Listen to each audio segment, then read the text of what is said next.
వికారాబాద్ జిల్లా తాండూరు పట్టణంలోని కొలువుదీరిన శ్రీ బాగివి భద్రేశ్వర దేవాలయ దుకాణ సముదాయ నిర్మాణం వివాదాస్పదంగా మారింది.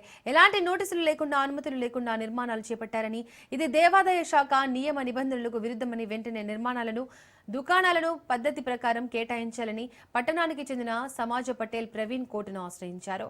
ఈ మేరకు వాదోపవాదనలు విన్న కోర్టు నేడు దుకాణాల నియమానుసారంగా చేపట్టాలని సంబంధిత అధికారులకు నోటీసులు జారీ చేసింది.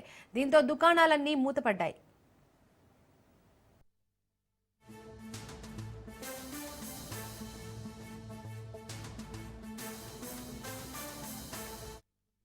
వీరశైవ సమాజ సభ్యుడను ఎండోమెంట్ కింద పాతయి భద్రపగుడి పక్కల షాపింగ్ కాంప్లెక్స్ పెద్ద ఎత్తున అక్రమ కట్టడాలు నడుస్తున్నాయి. ఈ అక్రమ కట్టడాలకు ఒకదానికి విధంగా మున్సిపల్ పర్మిషన్ లేదు, ఎండోమెంట్ పర్మిషన్ లేదు.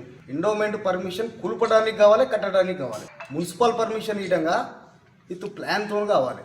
అటువంటిది ఏది ఈ విధంగా లేకుండా అన్యాక్రాంతంగా దౌర్జన్యంగా లోపలున్న కిరాయిదారులు ఉండ్రి, పేదవారు ఉండ్రి, లోపల జంగమూలకు ఇండ్లు ఉండే వాళ్ళందరినీ ఖాళీ చేయించి కమర్షియల్ కాంప్లెక్స్ కట్టేసిండు. షాపింగ్ కాంప్లెక్స్లో అనుమతులు అయితే లేవు. దేనికి గిడంగా మీకు గిడంగా అనుమతులు లేవంటని చెప్పి మున్సిపల్లో ఆర్టీ యాక్ట్ ప్రకారం నాకు ఒకటి ఇచ్చారు కమిషనర్ గారు. అది గిడంగా మీకు నేను ప్రూవ్ ఇచ్చేస్తాను మీకు అందరికీ.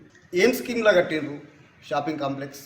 డిపాజిట్ స్కీమా, డోనర్ స్కీమా? డిపాజిట్ స్కీమ్లో కడితే అకౌంట్లు ఏడున్నాయి, ఎవరెవరికి రిసిప్ట్లు ఇచ్చిండ్రు, ఎంతెంత డిపాజిట్ చేసుకున్నారు.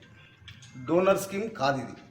యాజ్ ఎ రూల్ ప్రకారం నా దగ్గర ఎండోమెంట్ ఇచ్చింది ఈ విధంగా కాపీ ఉంది. మన డిపాజిట్ స్కీమ్ కిందనే ఇది చాలు చేసింది. ఎవరితో ఈ విధంగా ఒక చిన్న రిసిప్ట్లు ఈ విధంగా లేవు. ఏడికేంచి వచ్చినాయి పైసలు, ఎక్కడి నుంచి వచ్చినాయి కట్టడానికి? ఇంత భారీ ఎత్తున కడుతున్నారు కదా, డబ్బులు ఎవరివి, ఏడికేంచి వచ్చినాయి డబ్బులు? డిపాజిట్ స్కీమ్ కింద కడితే పబ్లిక్ నోటిఫికేషన్ వేయాలి. వేసి ఓపెన్ టెండర్ సిస్టమ్ ఉంటుంది డిపాజిట్ స్కీమ్ది. ఇది ఎవరి ఆస్తి కాదు, ఇది ఎండోమెంట్ ఆస్తి. ఎండోమెంట్ యాక్ట్ ప్రకారం, రూల్ ప్రకారం ఖచ్చితంగా డిపాజిట్ స్కీమ్ లోపల ఓపెన్ టెండర్స్ వేసి ఎట్లా వాళ్ళ యాక్ట్ ఏముందో ఆ యాక్ట్ ప్రకారం చేసేయాలి. అది